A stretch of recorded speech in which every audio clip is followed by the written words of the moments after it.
1991. Birds and people are living together in seemingly perfect harmony.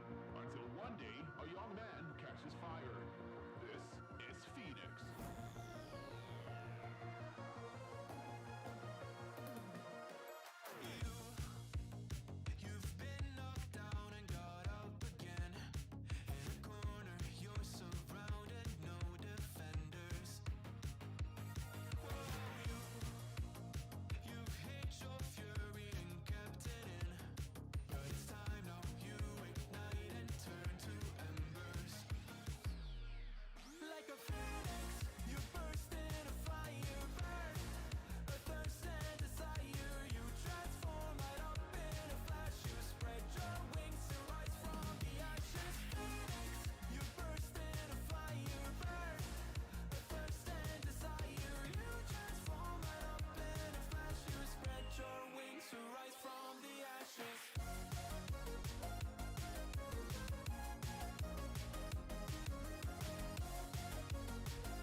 Good evening, everybody. Welcome to another knee-jerk stream. Game week 28 is finished. We are looking ahead to double game week 29, which is a long way away. It's not until the 1st of April, the deadline on Saturday. So we have got an international break now. But obviously we can talk about everything that's happened. There's quite a lot, to be fair, especially with the Man United result against Fulham, because that has locked in blank game week 32. We now know that Brighton, Man City, Man United and Chelsea will all blank in game week 32. So a lot of people are going to be free hitting that week now for sure. Not everyone, of course, but a lot of people will be. And then it's about which double game week players to get in for game week 29 as well. So hopefully you all did well. When are the points updating? They're all, the ranks and stuff, I don't know, later on today. I don't know what time that usually happens, to be honest. But if you go on live FPL, you can check what your rank is right now anyway. You don't have to wait for FPL to catch up. 73 and up to 34k in the world. Saka and Isak legends. What did I say last week? Isak, absolutely essential. Did you guys not watch the highlights last week against Wolves? He was brilliant. You didn't get him in. Absolutely essential. Absolutely essential. The Saka captain carrying way over half the points. Yeah, absolutely crazy. What a result. That's what you need sometimes, a bit of luck. I've been on the end of these close captaincy calls a lot of time where you get it wrong, and when you get it right, it's nice. But like I said before, Saka and Kane was close, and this is a harsh outcome for anyone that went Kane. I don't know how many people are actually considering Saka who went Kane, but quite a lot. To be honest with you, I suspect for some people, if anything, the fact that Saka blanked against Fulham and Bournemouth was quite a good thing for those of us that wanted to captain him this week, because I think if Saka had braced last week and Kane had blanked, there'd be a lot more people that would have gone Saka. But it was close anyway, and 12 points difference is pretty harsh. And he only comes online when he has a good captain. Yeah, apart from the fact I've streamed every single week for about 6 years, that would be true. Yeah, I don't think I've missed a single stream I don't think I've missed a single game week in 6 years. Saka has been quiet on the flank recent games. I know, but things change quickly. Anyway, look, I'm not going to sit here like a hindsight merchant and say that Saka was obvious, because it wasn't. In another week, I might have changed the Kane. Kane was a great captain this week as well, so it happens. I think once he got the assist, Saka, I was happy. I was happy because I thought at that point, if he keeps a clean sheet, that's 6 points. That'll do me, same as Kane. So to come out of a green arrow was pretty nice. 0.84 XGI for Kane, 0.51 XGI Saka. Very harsh, but that's the game. Yeah, look, I've said it before. It's when you have a close captain and the difference in points ends up being huge. It sucks if you're on the wrong end. Said that lots of times. You captain Chilwell, barely a green arrow, 77k. Yeah, but I guess if you got a green arrow after captaining Chilwell, that ain't too bad, right? I was actually supposed to captain Kane, but I instead left the armband on Saka. Well, that's a nice stroke of luck. How was your St. Patrick's Day? It was good. We went to, I don't know if anyone's from Galway in the chat, but we went to a place called Trieste, and it was great. That's where we had lunch.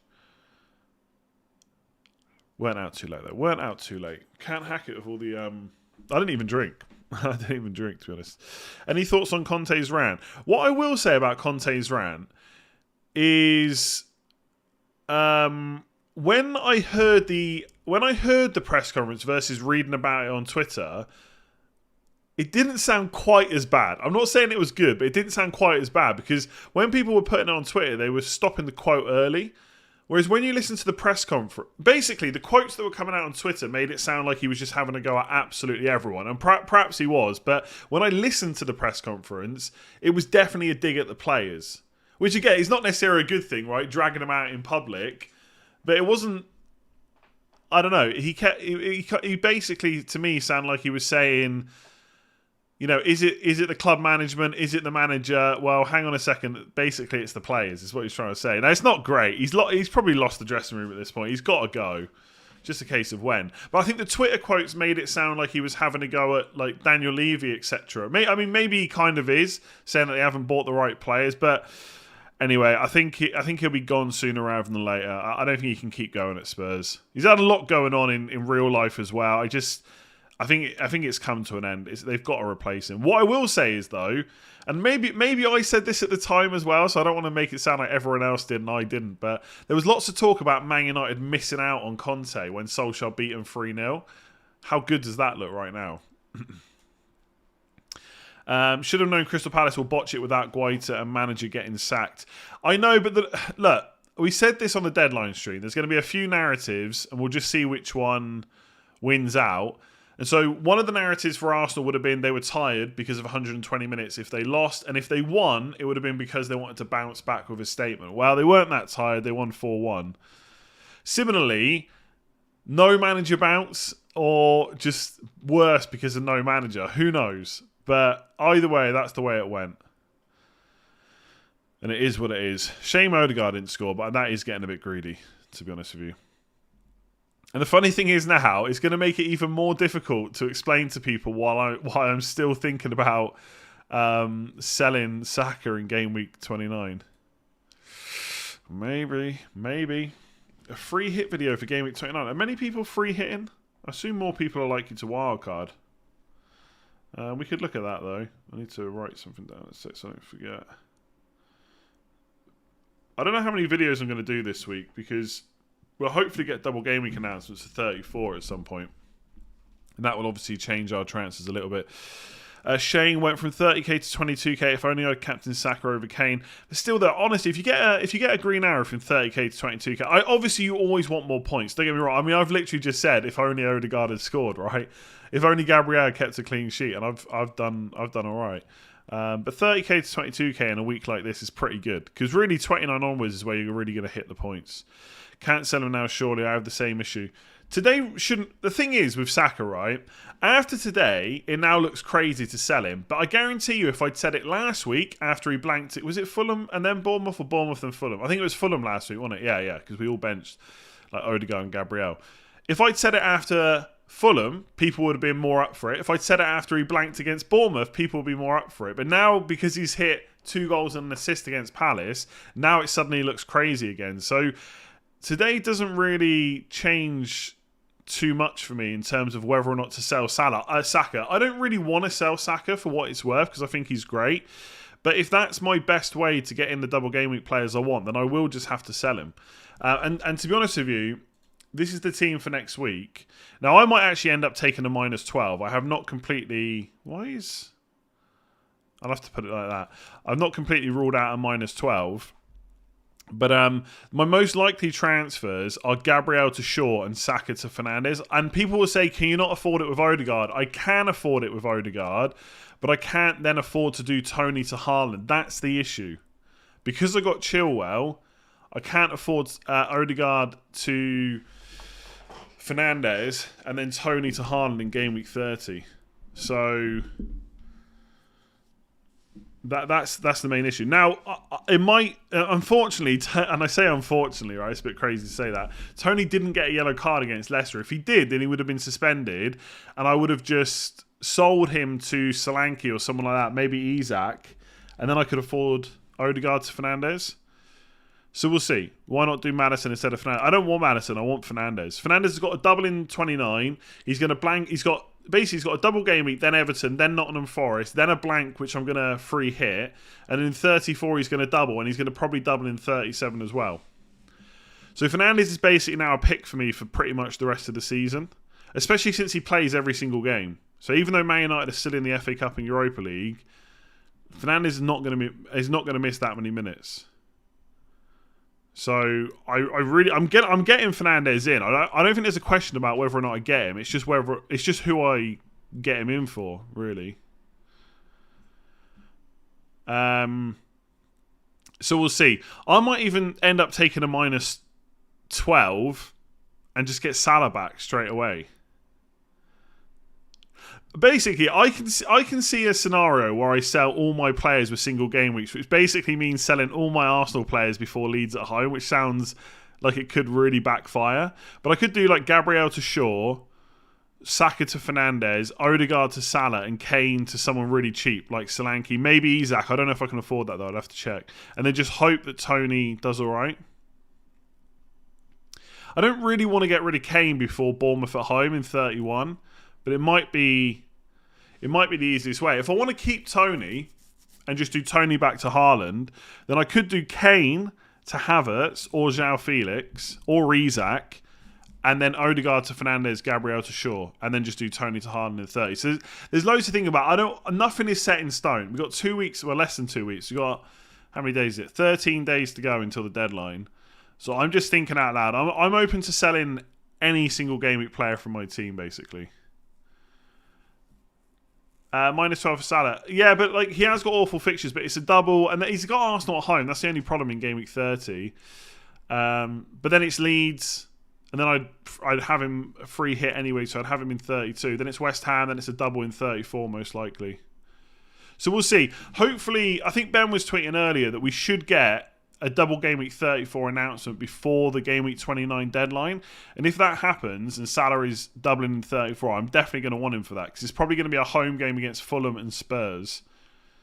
So yeah, I want him back for that. And to be honest with you, I think over the last few weeks have kind of proved, not proved maybe, but there's still such an...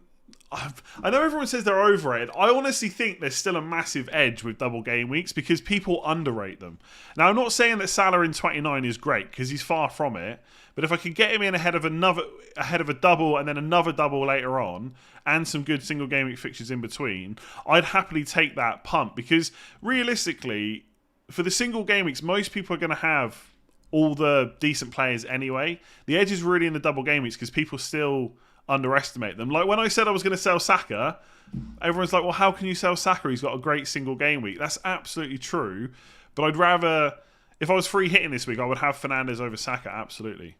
And I feel like that's a risk kind of worth taking. So it's similar to me with Salah. And also, I think you don't need Liverpool players for the double in 29. Let's just say that right now. You don't need them. But they also have no other competitions now to worry about. So it's all systems go for the Premier League. They're going to be rested for every single game. And I just think I want that. So blinded by double games. But look what's happened over the last few weeks. Big green arrow in 25. Big green arrow in 27. Like, I feel like double game weeks is some of the biggest edge left in this game. People underestimate them all the time. How can you have Brighton and Brentford players instead of, the teams we're all used to? And look what they did in game week 27, But anyway, I'm not necessarily going to go out of my way to get Salah for 29 because you don't really... I wouldn't say you really need Salah until 31 for Leeds or possibly 34 for the double. And then Liverpool got some pretty good fixtures to end the season as well. But if I could maybe get him this week and just have 15 double game weekers for a minus 12, I'm tempted to do it. Realistically, I should have just bench boosted in 27, but that's done now. Tony to Isak for double game week 29 worth a minus 4 hit. Possibly, but I would only do that if the Newcastle Brighton double was confirmed in 31. The problem is if Tony doesn't get his yellow card in the first game, then that minus 4 is not worth it. So you're basically gambling a bit that he gets suspended for the second game. Because even though it's 2 away games, Tony can get something against Brighton and Man United, I think. So I'd be careful about hitting him out. But I'm not completely against it. Isak is too expensive for you, I think, although it's close. Only Haaland drop might do it. No, I'm not. Iheanacho's off the table for me now because he got benched last game. I said, didn't I? You can't trust Brendan Rodgers to keep starting him.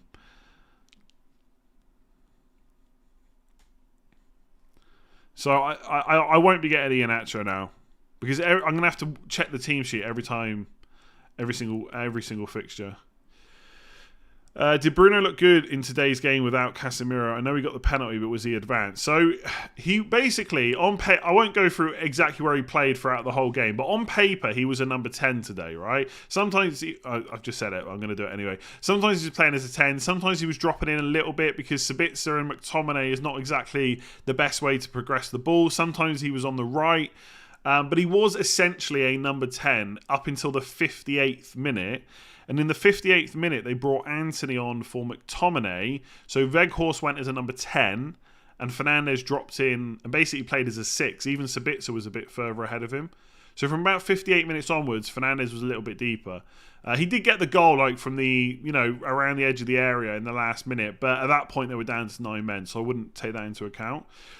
My hope would be that, in double game week 29, that Fred gets played. So it would be Fred, Sabitzer and Fernandes instead of McTominay. Because I think Fred is just a little bit better about with getting the ball up the pitch.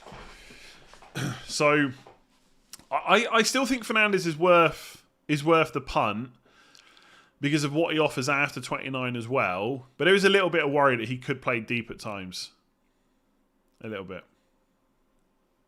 Martial will be fit again. Take this into consideration. You should really take into account as well, though, that Martial can never stay fit. So even if he's fit for game week 29, he might be fit in the press conference on Friday, but by the time we get to the game on Saturday or Sunday, whatever it is, he might not be fit. Yeah, I know, Fruit Loops. I know. I'm an idiot. What can I say? So I will probably still go for Fernandes. There is a little bit of risk, but I'm not going to captain him anyway. So I'm definitely going to get him, I think. Not worried about another Haaland haul home to Liverpool and tempted to get him for Kane. Not really, to be honest. I'm going to just stick with a plan and get Haaland in 30, sorry.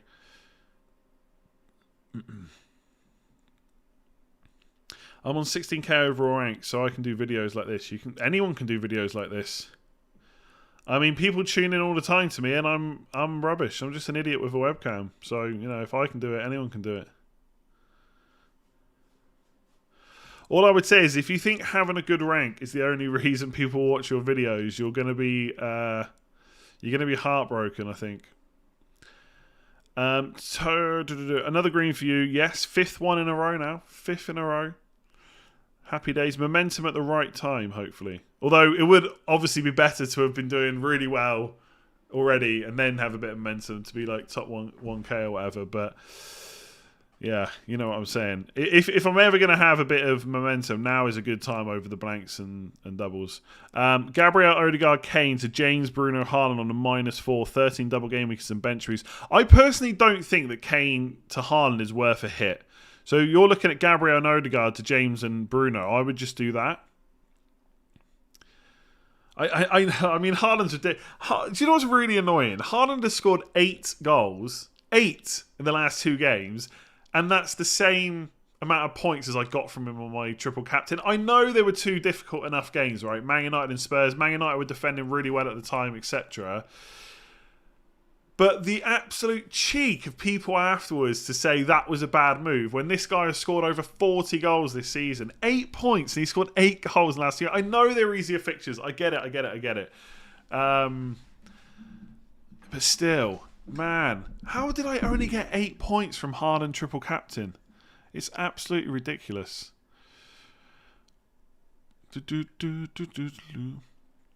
I wish people knew about your FPL seasons just a blip. Well, it might not be. I mean, FPL is tougher. Everyone's able to get a bad overall rank at times. I was thinking earlier though, right? Genuinely, I would rather have a really, really good rank earlier on in the season. So like be top 1k, whatever, like really early, like game week 6, 7, or 8, something like that, and then drop off and finish just outside the top 50k. Than to be where I've been and then finish top 50k. Because it would just be much better for subscribers, to be honest with you.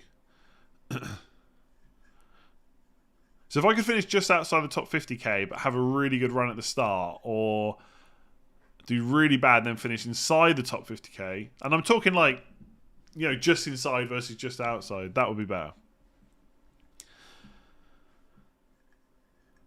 If your team was a mess, would you take hits to bench boost in 29 or just wildcard in 29? See what happens with the double game week 34 announcement. You could possibly wildcard and bench boost later on, but that's a long time to be waiting. So I would maybe take hits and just wildcard later, but it depends how many you need to take, I guess. I took your chat's advice and got Isak. Yeah, he was really good as well. He was actually good. Like, it took me a long time to watch the highlights for Wolves, but I watched the match of the day this morning, and Isak was really good as well. Again, again. So fair play. Maybe he'll keep Wilson out of the team. And the one thing I didn't consider, and there is obviously a bit of hindsight because he did well, but one thing I didn't consider with him is, obviously there's a possibility that Newcastle and Brighton gets put into game week 31, so that's just another plus for him.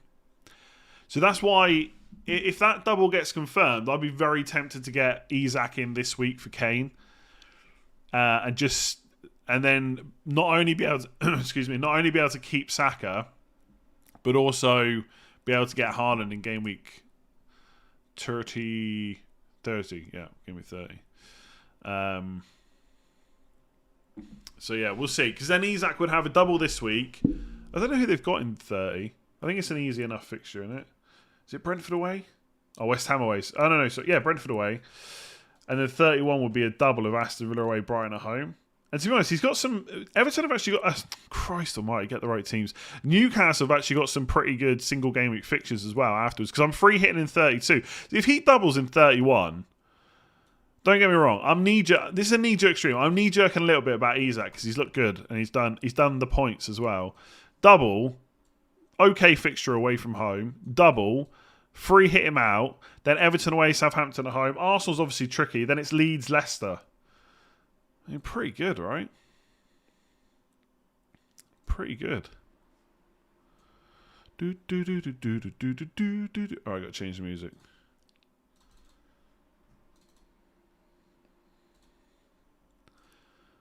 It was knee-jerk last week, now he's essential.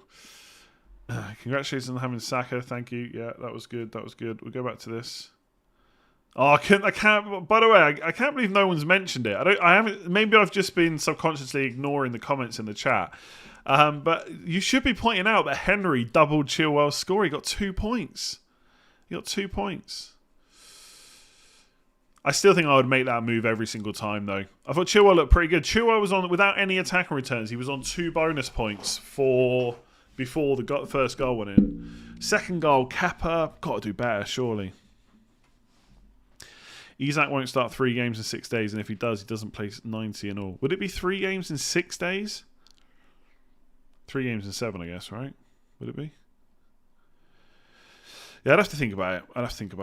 Why are people thinking about transferring out Kane? It's just I wouldn't put too much emphasis on what people are saying right now, because it's always easier to talk about doing moves when you're 13 days out from a deadline versus having to actually go through with the move. But the reason for me would be he's only got a single game week this week, and it's a good one. Kane could absolutely get 13 points plus in that game, and he's got Bournemouth at home in 31, and even Brighton at home is not that bad.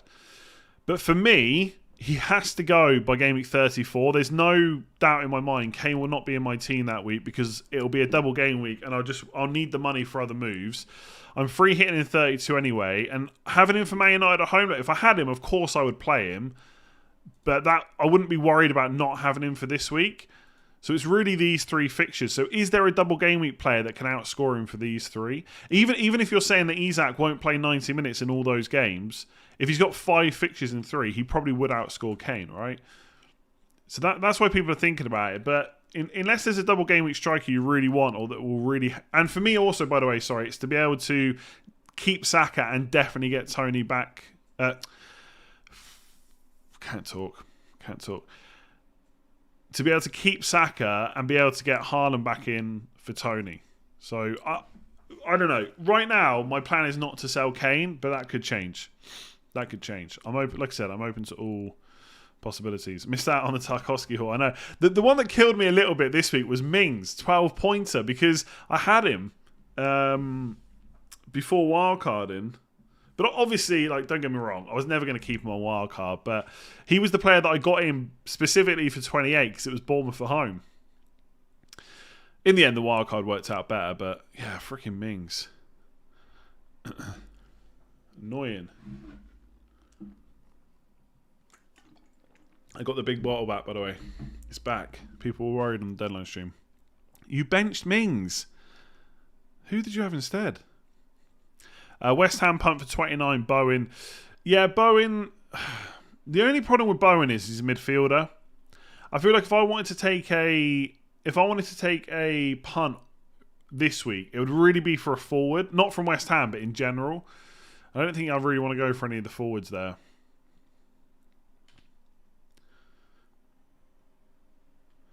You gave me the idea to bring in Mings, then you sold him and I kept it. I know, but things changed for me. It's not that I suddenly thought it was a bad issue, but I wildcarded and he wasn't the correct pick then. Yeah, Ben Rama possibly a lot cheaper as well. Fulham without Willian and Mitrovic against Bournemouth, Everton. Time to get Slanky in. Surely Slanky will score at some point.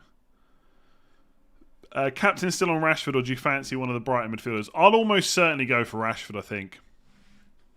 I think the international break I think it kind of comes at a good time for Man United because today, Man United, we should say today for the FA Cup, Man United were just bad, right? And Fulham were very, very good up until that Willian handball. They were the better team. They deserved to be winning. And I don't want to blame the whole game on the fact that Man United are knackered because they've played so many games this season. But even if we forget how good Fulham were, it is still good for them to get a bit of a break. And I think for Bruno Fernandes is just going to play, so that's annoying in the international break. But Rashford might get a little bit of rest because as good as he's been this season, he's been brilliant. England have got so many good players in those wide positions. So we could see like Saka obviously start on the right and maybe Foden on the left and Rashford to come on. I suspect Rashford will get at least one start, but he's not going to play. I don't think he's going to play 2 back-to-back 90 minutes for England or anything like that. So he might get a little bit of rest during the international break. And there's only 2 games, right? 2 games in the next 2 weeks. And similarly with Luke Shaw, because he's another Man United player I'm looking to bring in, there's a chance that Chilwell might get 1 start. I think that Luke Shaw might get 2 starts, but there is a chance that Chilwell will start 1. So that might give him a little bit of rest as well. Hopefully Saka gets a little bit of rest. We'll have to see if he starts both games for England. Chilwell definitely won't start both games for England, so he's going to get some rest as well, so that's good. Estupiñán and Mitoma got long flights. Solly March isn't even in the squad, so that's good. Also, I've gone off on a tangent. You were asking about captain, weren't you? Basically, I'm going to captain Rashford. I like Mitoma and March, but they're probably not going to be ahead of Rashford for me, even though they have got easier fixtures. So you could argue that they're better. Not better, but they're just as good. Bruno is a cheat code in double game weeks because he always gets a penalty. When will we know about Double Game Week 31? So Ben tweeted earlier to say that we should get Double Game Week 34 announcement during the international break. And at the same time, if Double Game Week 31 is going to happen, it should get announced before the 29 deadline as well. And he said if it doesn't get announced by 29 deadline, it's probably not happening. I think it's worth noting that for Brighton and Newcastle, the double for them, there's a lot of weeks where it could go into, so it's not guaranteed to go in 31. But I did see some people talking to say that stuff that's happened this weekend makes it more likely to happen. I won't try and explain what that is because I get lost of it, to be honest. But we'll have to wait and see. I don't think it changes a huge amount for me, other than if I just bring up... Hang on. If I just bring this up a second. So let me just put this here. Just before everyone asks, this website is called FPL.team, right? You'll have to excuse the fact it just takes up a bunch of the page. It's just how I've got it set up. But if you click this button here, this is the predicted fixtures from James from Planet FPL. Excuse me. So let's just say for 29, I just do the moves I was talking about. So Shaw in and Saka for Fernandes. I suspect I'm going to do more than that, but let's just say I do that. Game week 30 would be Tony to Haaland.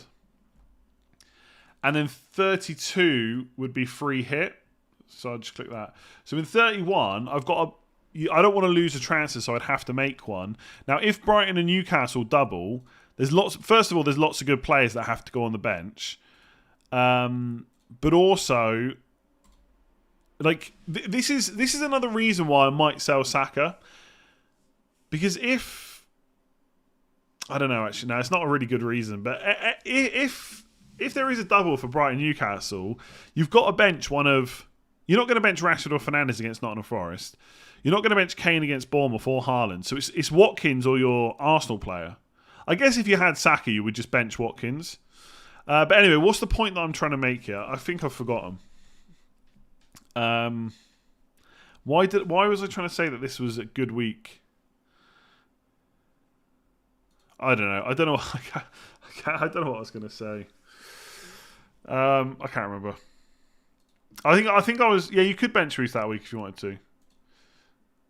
I can't remember the point I was going to make. Of why was that a good? Why was this a good thing? I think it meant, I don't know. It just gives you a free transfer. Maybe that's what I was trying to say. You could basically make a transfer for 33 onwards. I'd probably make a goalkeeper transfer, for example. So I would just probably go Raya to Edison or something like that, and then have him ready for the double in 34. I don't know what I was saying, but anyway, there could be a double there. It would be handy. Oh, what the hell is this? Okay, I don't know what Siri just thought I said. It was talking about my watch is showing me something about an Avril Lavigne clone. You know what? It wasn't a heavy St. Patrick's night. I've not drank for about 6 weeks. Anyway, double game week 31 would be great because that's what the team would look like. And if I had Saka, then it would just be that, and you'd bench Watkins.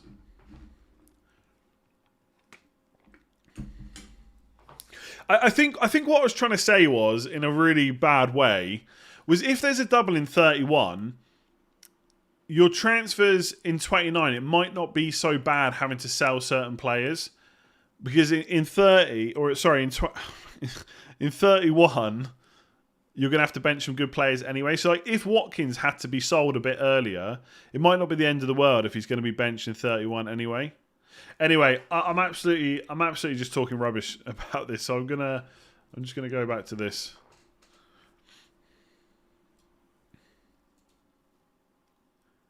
Is Everson the starter for onwards now for Leicester? You'd assume so. I just wouldn't go for Leicester goalkeepers now. Yeah, I do. Edison is annoying. Honestly, right, from everything I've looked at, there's a high chance that in game week 31, in 31 you'd sell Watkins to get Isak and bench Odegaard. But the thing is, if we know that double game week 31 is happening before 29, I'd probably just get Isak for Kane earlier. You said if double game week 31 is confirmed, it doesn't change much for you. Yeah. I don't know why I said that, though, because it does a bit. I'd probably get Isak this week. Anyway. Yeah, I probably wouldn't sell Watkins necessarily. But most of the transfer routes that I look at, in game week 31, I'm getting a goalkeeper. And I think it's going to be Edison. I really do think it's going to be Edison. Here's why. Right? Let me show you why. Let me go back to this screen, all right? So let's say James from Planet FPL's got the fixtures right, and he probably does because he's great at doing this, okay? So let's just skip forward to game week 34. Kane would have to go, and let's just pretend I've got Isak. Let me see if I've got enough money for this. Let's say Isak came in ages ago. I ain't got enough money for this. Salah comes in. I don't know. Maybe we've sold someone else. But anyway, let's just say that's the team. Luke Shaw also has a double. So the team would look like this, right? Now here's why Edison... Edison was so bad. But anyway, I could get De Gea, but it's a transfer order thing, okay? So in game week 29, so try and follow along with me here. I'll try and actually sound like I know what I'm talking about. I've already got Kepa and Raya. So in game week 29, I am not going to waste a transfer on a goalkeeper. There's no point. There's no point in swapping playing goalkeeper with a double for another goalkeeper for a double, okay? Game week 30 is earmarked to get Haaland back.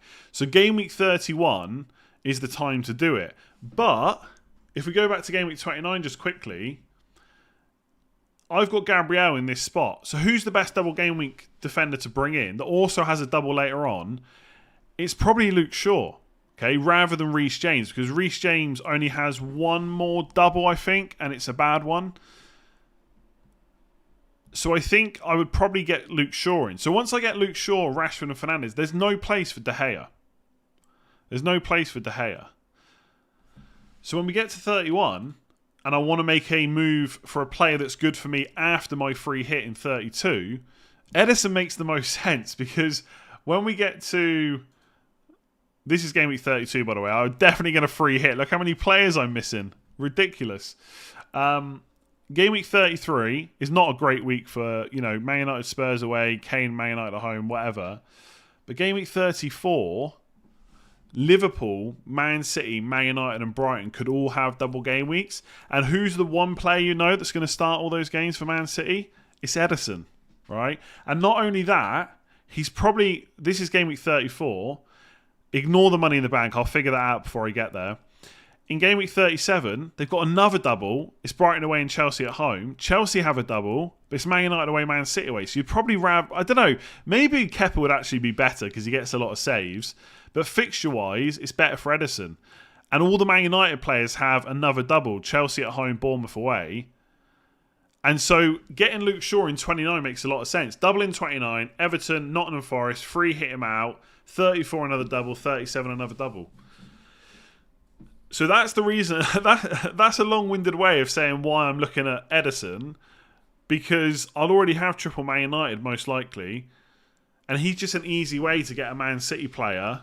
And bearing in mind, by the time we get to 34, 37, Man City could still be... I mean, they will be in the FA Cup. They could still be in the Champions League and stuff like that as well. So then rotation stuff becomes an issue. So try guessing which Man City players are going to play around later stages of the Champions League. I mean, I could do Salah to any Man City midfielder by game week 37. But anyway, we're thinking way too far. That's a long-winded way of saying why I'm thinking about getting a double game week goalkeeper in 31. Hopefully you played along. Hopefully you followed along. That's what I'm trying to say. I am bench boosting this week. You see this stupid... You see where it says forward, defender, etc. Just above that stupid blue and white line. That is the bench boost. Really badly designed.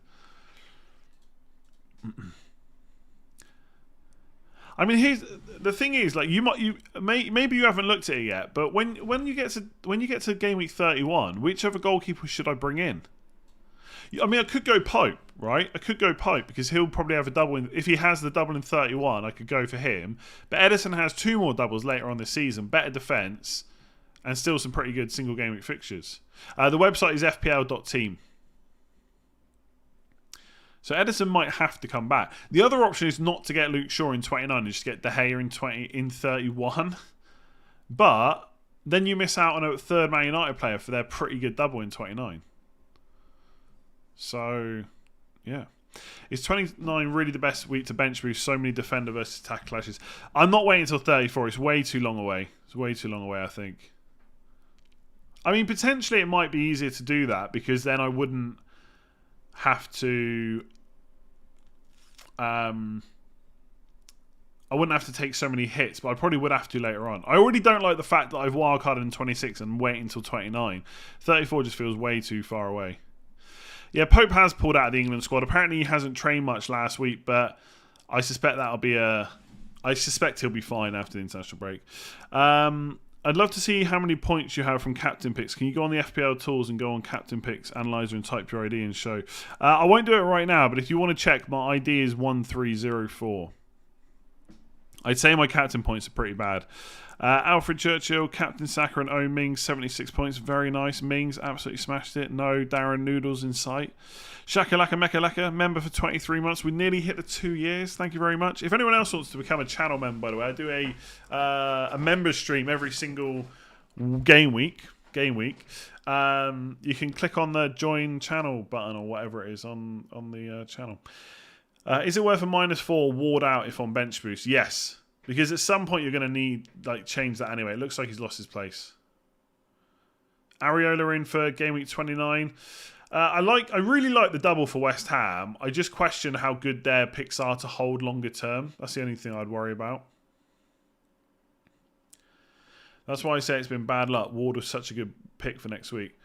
Yeah. Definitely bad luck. I mean, some people would have had Sanchez and Ward, right? Some people would have wildcarded in 20... Not maybe many, but some people would have wildcarded in 26 with Ward and Sanchez, and both their keepers have been dropped.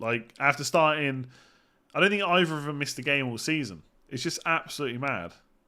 Absolutely mad. Would you not captain Saka if given the option? Captain him when? In 34, I just spilled water down my face. In game week 34, possibly.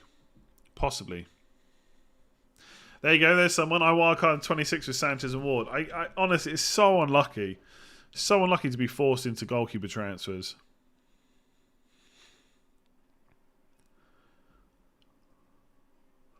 Tell us about the template at the moment. We are transferring players like crazy. I'm not sure what you mean. Would you bring in March or McAllister? I'd probably get McAllister. Maddison over Bruno for Saka so I can afford Haaland for Tony. Oh. Yeah, maybe. I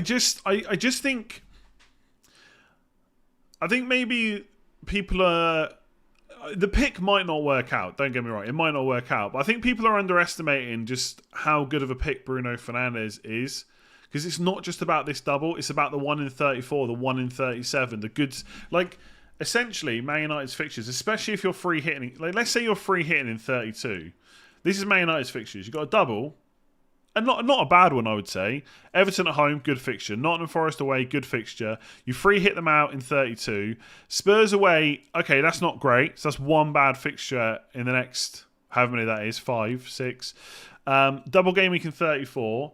I can't scroll down any further, but it's West Ham away, Wolves at home, a double game week that includes Bournemouth away, and then Fulham at home to end the season. If all things worked out and he didn't get injured, you'd basically be getting Fernandes in 29 and possibly not transferring him out for the rest of the season. So I think that's why he's so good. It's not just about getting him for a double in 29. It's about getting him for the rest of the season, essentially. And just hoping that he can keep it up. Hoping that he can not play deep and keep playing well, keep getting penalties. McAllister played in DM last night, but that was probably a one-time thing. Estepinian went off at half-time as well. I did not like seeing that. I got to be honest, right? That spooked me so much that if FPL said to me, you can change Estepinian for Dunk for free and it won't use one of your transfers, I would do it right now, I think. I would go for the boring Dunk and just not have this headache. Spurs away is not a bad fixture for attackers. Their defence is terrible. I mean, yeah, there is something in that. But I still wouldn't actively go out of my way to target Spurs away. I guess the point I'm trying to make is even if we say that is a fairly bad-ish fixture, I agree. Maybe it's not awful, that's for sure. That's the only one, really, that would worry me for the rest of the season. There's too many good midfielders. The benefit to play 3-4-3 makes it 10 times more painful as well. I will definitely be building towards a 3-5-2. Sooner rather than later. Like I can pretty much show you what my transfers were going to be. So again, we'll come back to. Let me just make it a bit bigger here. So if I just reset this, right, this is how much I've thought about it. So Luke Shaw and Saka would have to go, right? I know you all hate it. It's fine. Saka would have to go so that I can afford thingy back. So my bench boost would be like this. Game week 30, Haaland comes back in for Tony. I got enough money to do that. Game week 31, Raya to Edison. This was my original thought anyway, right? And let's just let's just assume that I don't get Isak for this double, even though I probably would. Okay, so this would be the team in 31. I can't remember who I would bench here. I guess all of these players. So something like that. 32 would be free hit. We can build a free hit 32 team in a minute if you want. I don't know if you want to see it this far out. 33 I would probably roll with something like this. I would maybe... I probably would actually bench Odegaard. I don't think that's necessarily a good reason to sell Saka because you'd be happier benching Odegaard, but it would make those benching decisions a bit easier. And in game week 34, where you've got a double game week for lots of teams, I would probably do something like Kane. I'd probably go all the way down to Greenwood and just bench him. Odegaard to Salah. And then obviously Salah would come in as well. And I think I'd actually... And then I would hopefully have enough money, 2.2 million, to get Trent in. So I'd take a hit, a -4 hit in game week 34. Obviously, it's never going to work out like this. Loads of bad stuff's going to happen before then. But that would be the team. That would be the team. And I mean, potentially, I've got 0.8 million in the bank. I could also sell Trippier as well. But I don't think that would quite give me enough money for Van Dijk. But Greenwood would just be benched then for the rest of the season. Because bearing in mind, by this point, I've already used my bench boost. So I don't need that spot. He's only 4 million. He's just enabling money elsewhere. So that would be a 5-man midfield. This is basically the reason I didn't want to get McAllister in as well. Because I'd only have 2 spots for Rashford, Fernandes and Salah. And then that basically... It kind of half works for the rest of the season then, right? If you don't want to play Trippier against Arsenal, you just put Watkins back in. And you just roll a transfer in 35. In game week 36, which is this week, you just play Kepa instead of Ederson. Everything else looks alright. You play Trippier instead of Estupiñán. It's as easy as that. I've got it worked out for the rest of the season. Okay, Watkins isn't great, but this week you got 2 free transfers and not much else to do. You could sell Watkins to a different forward. I mean, you could even sell him this week to Isak or Wilson. And then in 37, another double game week, you've already got Ederson in place, 3 Man United, 3 Brighton. Who would you bench, though? Let's just say Isak. And then that's your team with 2 free transfers for anything that goes wrong. This is game week 37. So like I said, easy as that. I could just stop playing now. I've already worked out. I'll just come back on the deadline and make my transfers. Not having Arsenal is insanity. Okay, right. Yes, there is some truth in that. But let's just come back to here. Where do you think these are the next few fixtures for Arsenal, okay? Now, don't get me wrong again. Arsenal are amazing. But they have got, after Leeds, they have got harder fixtures. And they are one of the best teams. Sorry, not one of. Right now, they're the best team in the league, right? So, absolutely, they can win these games and score goals. But for Liverpool away, I'm not going to be that worried about having a triple up. West Ham away is a bit different. I think they'll do really well in that game, and I might be a bit worried I've not got enough players. 32, I'm going to bench. I'm going to free hit, so I can get a triple up. I'll have Saka, Odegaard, and Gabriel back. I'll probably just go back to my trusted 3, maybe Martinelli at that point. Then they've got Man City away. I mean, look, Arsenal are great, but so are Man City, so I'm not worried about that. And then Chelsea at home. Okay, again, they could do well in that game, but that's a double game week for loads of other teams, so I'd rather back them. So I think if you're ever going to start dropping a few of your Arsenal players, this is the period to do it in. Arsenal are brilliant. I'm not sitting here arguing otherwise, but you've got a lot of double game weeks to come for other teams, and Arsenal don't have a double game week. And if I'm looking for an edge over the next few weeks, the comments in the chat right now are exactly that edge, where because Arsenal are brilliant, no one wants to sell them. So if I'm going to look to take a risk, that's the kind of risk I'm going to take. And to be honest, I don't even see it as a risk because of the amount of doubles that are coming up. So could Arsenal go and win and score 2 or 3 goals against Liverpool away and West Ham away? Absolutely, it can happen. But I think I'd be willing to take that risk. And by the way, I'm not selling all 3 of my Arsenal players. Well, I might do. But I'm not planning to sell them all. I might keep Saka. But I don't know if I'm that worried about it. I'd be a little bit worried, that's for sure. I think I would need to get through the next kind of 2 to 3 game weeks. Then I'd be a bit happier about it. Coming into Man City away, Chelsea at home, not so worried. People are so short-sighted. Selling Arsenal players to get multiple doublers is a good plan on paper. Yeah, I mean, also it could backfire. Arsenal are, like, it does feel like looking a gift horse in the mouth because not only are Arsenal great, the players that we really want from that team are nailed on as well. You don't often get that. Look at Man City. There's loads of players you'd love from Man City, but you just don't know if they're going to start, right? Foden, absolutely love him if he was nailed on, but he ain't. Neither's Mahrez. Even De Bruyne is not playing every single game.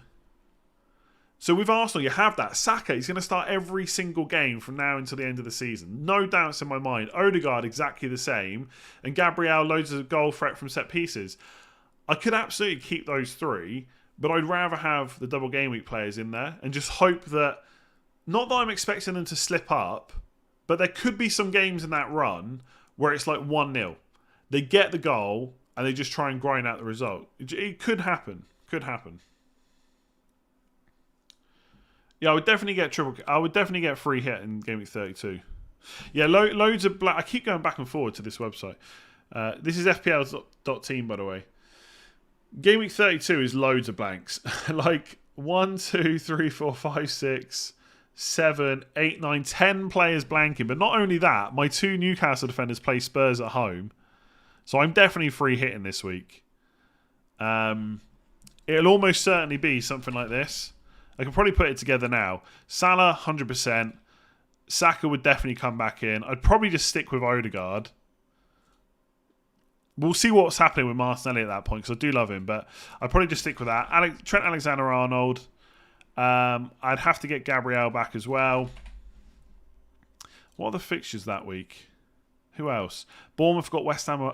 Yeah, Brentford have got Villa at home, so I'd probably, if he's not banned, get Tony back in. If he's banned, it's different. I'd probably keep Harry Kane. You would need Leicester home to Wolves. Fulham home to Leeds. Maybe Solomon. Maybe. West Ham away to Bournemouth. Could take a punt on Jared Bowen or something like that. I think forwards would be tricky. I probably want Darwin Nunez. I guess I'd want Darwin in this spot if he's playing regularly. Otherwise, I would just go for double Liverpool defence instead. I wouldn't have Trippier. Goalkeeper. Maybe Raya. Maybe I would just keep Raya. Aston Villa at home. Everton at home might be a bit better. Leicester, probably not. I don't know which goalkeeper, actually. Maybe I would just keep Raya. Oh, sorry, I wouldn't keep him. Maybe I would just get Raya. I don't know. Aston Villa are not. I don't know about a clean sheet there. I'd have to think about that. We don't need to lock it in now.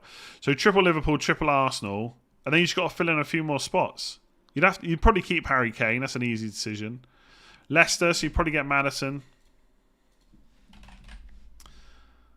and then one more defender. I don't know who though. I'm really not sure who. Maybe I'll just go for an attacking defender. Like, I don't know. I really don't know. Anyway, maybe Pedro Porro. Who knows? Ariola's not a bad shout, but it's Bournemouth away. I don't know. Yeah, West Ham. Possibly a West Ham punt here. Maybe someone like Bowen. He's not even on penalties though. Anyway, the crux of the team. If Tony's not banned, honestly, 8 of the players for me would pretty much pick themselves. Gabriel, Trent, Odegaard, Saka, Salah, Tony, Darwin, Kane. I'm only really filling in the goalkeeper, this defender, and this midfielder. That's it. And I'd probably go Maddison instead of Bowen. And if Darwin's not an option, then I would probably just go Robertson instead. And just switch Darwin to... Maybe I would take a punt on whichever West Ham player looks like he's starting. Something like that instead. But I really like free hit 32. I'm doing it now no matter what. I just don't see another way around it. Yeah, Son, not a bad option. Yeah. But Son would actually be quite... By the way, that's minus 6.3 million. I got loads of players on the bench that could come down in price. But you might not be able to afford Son as well. That'd be tricky. Well, you say you can't... Okay, let me just... Yeah, I should be able to get down, shouldn't I? No, I don't know if you can. Hang on a second. So March will go down to Andreas. Sure. What are the cheap goalkeepers? What are the cheap goalkeepers? Defenders. I can't think of who's like 3.8 million. Bueno. Let's just put Patterson in. It doesn't matter right now. It really doesn't. Yeah, that's still minus 0.7. You can't really get Son into this team. It's difficult. It's difficult. So maybe something like that.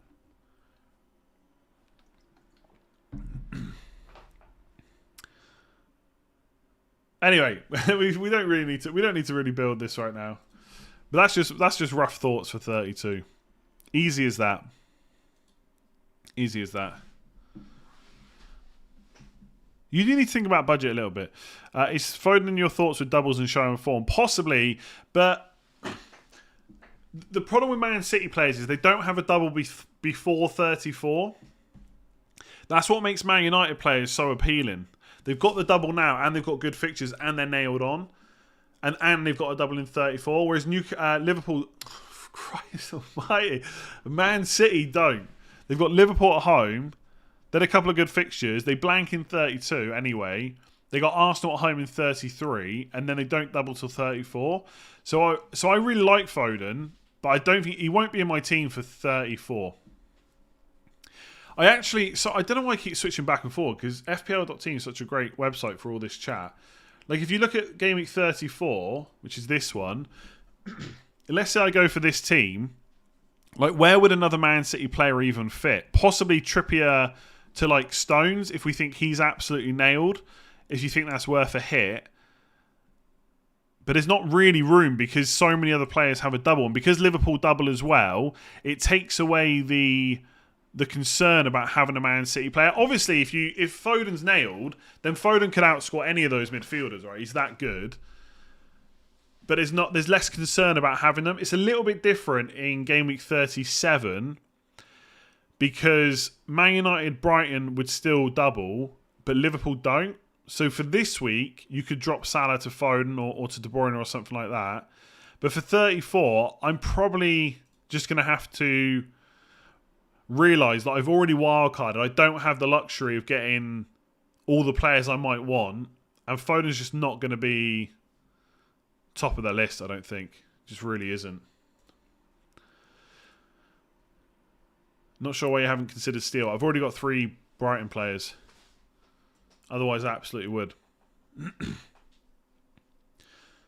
think about taking out Saka for Maddison for a -4 might be worth it. Maybe, but I'd probably keep Saka in that occasion. What about people who still have their wild card?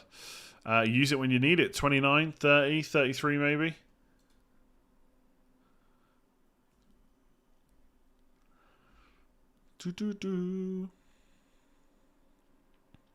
Has Sanchez completely lost his spot to Steele? I mean, right now, yes, it looks like it. Whether or not that might change in the future, possibly. But right now, that's what it looks like. If I sold Estupiñán in Game Week 28, would you get him back? Possibly. I'd consider maybe triple up on the mids or just get Dunk instead, or even Steele. I don't know. I'm sure Estupiñán will be fine. I do worry a little bit that he got brought off at half-time in the FA Cup, though. And then they went on to absolutely smash it. Scored like 5 goals, I think.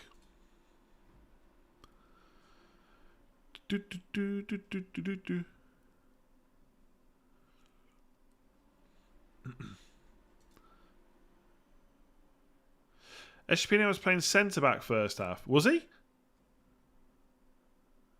Well, I completely missed that. Why was that happening? Who was playing left-back? Or left? Were they playing 5 at the back? I could just look. Brighton fixtures. Grimsby lineups. No, he's playing left back, apparently. 4-2-3-1. McAllister playing deeper though, interesting.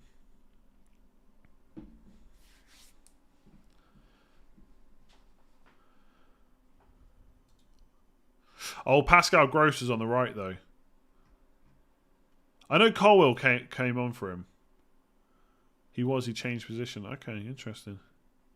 Can you stop doing the tuneless do please? No, probably not. Do do do do do. You trying to say it's tuneless? That's a classic tune. Do do do do do do.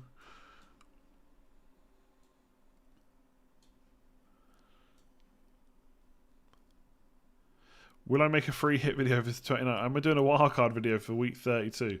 Game week 32 is not going to be a good week to wildcard. Do not fault a man for doing. It's just habit, honestly. Like, it's a terrible stream. I'm a terrible presenter. I'm not even a good FPL manager. Like, you don't have to watch. Do I think... have I considered singing? I've considered it, yeah. I've turned down a few contracts. I'm too loyal to FPL. Think Shaw is worth a hit to play over Botman? No. No. Do you think selling any players to get Shaw and Fernandes in 29 is worth a -8? Yeah, possibly. I think we're part of the hit with Man United players is one to try and buy a bit of upside because of the double, but also again because there's such good options long term. Candy's the number one. We're do. Yash, it's going good. Paul, hello. What rank am I aiming for? Let's see where we're at after game week 29. I think top 50k is possible for me now. I'm 42 points. I'm 22 points behind top 100k. I'm only 2 points ahead of top 200k. I'm only 22 points behind top 100k and 42 points behind top 50k. So top 50k is definitely still on. Top 10k is not happening, I don't think, unless I get a massive double game week 29. How many people have used their bench boost? I'm sure Live FPL tells you somewhere. I'm not sure how many people have used it, but for anyone that hasn't used, like 29 is going to be a massive week for bench boosting. So if it works out, even with the hits, happy days. Love your plan overall, but De Bruyne instead of Salah. What's the fuss with Salah? What's the fuss with De Bruyne? Hang on. In what... Like, I get that people were saying that earlier on in the season, but right now, in what world can you say that De Bruyne is a better option than Salah? Like, De Bruyne hasn't even started 2 of the last 3 league games. Salah's absolutely nailed. He has no other competition. He plays 90 minutes every single game. He's on penalties. Like, there's no contest for me. I'm scared that game week 29 is going to be over 100 points for a safety score. It probably will be. Probably will be.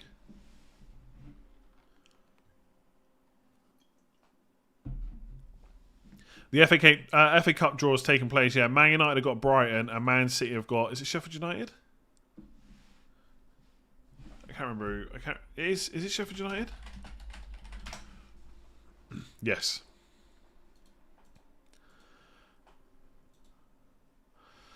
Look, if you think for 1 second that I'm not going to go for Salah for a double game week, which could be Spurs at home or Fulham at home, you have not been watching this channel for long enough. I can just about stomach not having him for Man City away, Chelsea away. Anything further than that, no. Like part of the reason that I didn't get rid of Estupinian was so I wasn't tempted to get McAllister and block my route to Salah. If you had to play one of Saka or Kane for 29, it would be Saka. Yes. Yeah. Will Darwin's place be in doubt with the whole Liverpool attack back? I mean, with Diaz back as well, then his minutes are definitely reduced. That's for sure.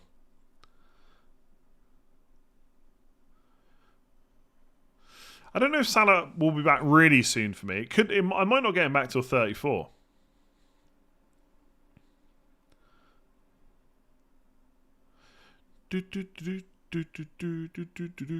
What about saving bench boost for 34 instead? But the problem is, right, if we go back to what my planned team would be, this would be my bench. It's not great. Now, obviously, you could plan to have a different player to Watkins and Greenwood, but for the team that I want, that's very difficult to do. And also, it goes back to the fact that you're delaying it for weeks and hoping that the bench is still fine by that point. You might have other fires to put out. So I think you just do it now. If you were planning it anyway, I don't see the point in delaying it. Why are people picking Maddison? Maddison's great. Leicester got a couple of good fixtures coming up. Fantastic last-minute winning goal from Sheffield United. Watch it when you get the chance. You got to say Sheffield United, by the way. You can't just say Sheffield. People get annoyed at that. It's like, no one ever says it for Man United and Man City, but they say it for other teams. It even annoys me, like, when people say Bristol. Can't say Bristol. It's Bristol City or it's Bristol Rovers. Sheffield United or Sheffield Wednesday. Can't say Sheffield. Salah over Bruno this week. Maybe. I think I just much prefer Man United's fixtures. I don't know. For this week only, would I have Salah or Bruno?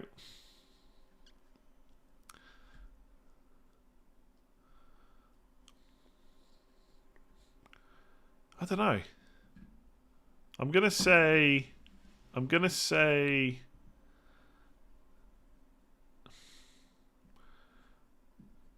don't know. I'll have to think about that. Would you still do the proposed double transfer if you don't have free hit available 32? Asking for me. Possibly not, because you'd be lumbering yourself with more players that aren't going to play. Depends how many you've already got. Liverpool are always scoring. They have nothing but top four now. I feel like Salah for 108 against City and Chelsea. Yeah, I mean, Fernandes will probably get close to 180 minutes as well in two better fixtures. And he's also got penalties. So obviously the big thing with Salah is that his goal threat is much higher. Whether Bruno plays deep or not, Salah's goal threat is higher, but it's tougher defences. I mean, Chelsea can be got at. We've seen that recently, right? They're still conceding. Even though I think they're a pretty good defence still, but they are conceding. Man City's a much tougher prospect, but I suspect against Man City, Liverpool will just go for it and they will play four attackers and they'll just, as someone said on Twitter the other day, I can't remember what it was, just bypass the midfield. Don't play 4-3-3, just play 4-2-4 essentially. Klopp's done that a few times against Man City, so maybe play like Jota, probably Darwin, Firmino. No, I guess it would be Jota, Darwin, Firmino, Salah on the right. But they could play Salah and Darwin up front and put someone else on the right, like Elliott. I don't know. That's a good point, actually. I forgot that Salah missed the last penalty. Surely he'll keep him, though. He's not missed many in his Liverpool career, I don't think. Just joining, where do you stand on the Arsenal midfielders? Well, I still think Saka's the best. But what I will say is, I wonder if I've got Marseille's minutes wrong right now. I keep thinking they're under threat soon. They've got to be, surely. But the thing is, Jesus keeps coming on for Trossard. And at no point have we seen Jesus come on and Trossard moves to the left and Martinelli come off instead. I don't think so, anyway. So maybe Marseille's minutes are a little bit better than I think. But will that change soon? I don't know. I still feel like I just, for safety, would just go Odegaard. But Saka's the best. But I've always said that. Sorry, and nothing about today changed that really.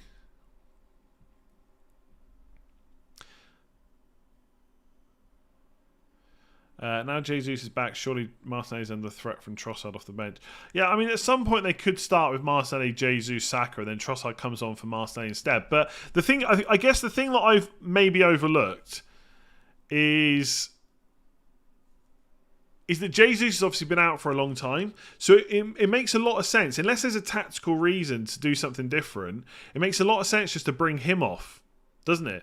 And therefore Trossard will come on for him because they want to rest him. They don't want to risk overloading him too early. So maybe in the short term, Martinelli is still perfectly fine. And maybe I've just got that wrong. I don't know. I guess it depends how long you're planning on keeping this Arsenal player. Like for me, no matter whether I keep Odegaard or Saka, they're gone by game week 34. So that's 29, 30, 31, 32, 33, 30. Still 6 more game weeks. So would I just go Odegaard for safety? Possibly. But I think Marseille's probably fine. I think his minutes did dip. They definitely dipped for a while. And then obviously didn't start. But I think since then Nketiah got the knock, and obviously Jesus is back from a long-term injury, I think Martinelli's minutes are probably fine for now. But that could change quickly. Captain Odegaard instead of Saka because he only played short time in midweek. Ouch. But I mean, Saka only played for like 55 minutes or something. Bowen versus Benrahma are going to have at least one of them for 29. I'd need to have a look. It'd be interesting to know if any West Ham fans are in. I'd need to check their recent numbers for the season and stuff like that. But Benrahma's on penalties. I don't know. Do you know what? I came out of the drop-off of Bowen this year. It's a bit like Son. Son's probably worse, but the drop-off's probably worse. Yeah, Bowen's 0.22 expected goals, 0.18 expected assists so far this season. I can't remember which match I saw him recently where I thought he looked really good. Maybe it was a while ago. And Benrahma 0.17, 0.19, but he's on penalties. But it's bit. Let me just check here. My gut feeling is Bowen's still the better option. But if West Ham get a penalty, yeah, if West Ham get a penalty, Bowen got 2 in Europe in the week. I didn't watch that game, so it definitely wasn't that. But yeah, I mean, Bowen's minutes are freaking great. How is he not getting more points?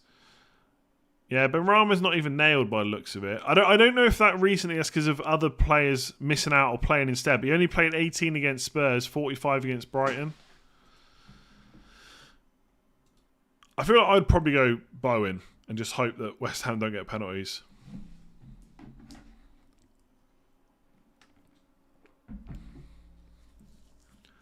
Is it worth giving up on 0.5 million saved value and transfer out Odegaard instead of Saka in 29? Given the opportunity, I can see myself wanting them both back at some point. Honestly, this could really backfire. And look, Leeds at home is basically the game I'm most worried about for the next 6 game weeks. Once you sell Odegaard, you're not getting him back for a while. You just won't. Because there will always be other players with better fixtures or double game weeks. So once they're gone, the time to get Arsenal players back will probably be either game week 36 where they got Brighton at home or 37 when they got Nottingham Forest away. And that's a long time in the future. Loads of stuff could have changed by that point.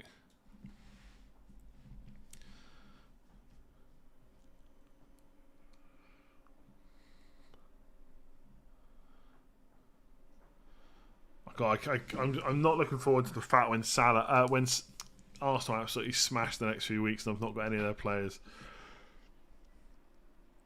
And then it'll be, how could you get rid of players from the top team in the country? We don't know who's on penalties for Leicester while Vardy and Tielemans aren't on the pitch. No, not really. How is Salah considered with City, Chelsea and Arsenal? Because he's just that good. He's just that good. Although he's not the top scorer midfielder anymore. That's now Saka. Saka, then Martinelli, then Rashford, then Salah. Salah is 16 points behind. Would you sell Son for Bruno, but that would mean bench Saka for 29? Yeah, probably. Am I planning on going on any holidays soon? Not really. Not during the season anyway. Leeds fan here. Leeds have looked very compact since Javi Garcia has come in, so we'll be surprised if it's a thrashing. I know, but this is Arsenal we're talking about. I feel like they could thrash most teams.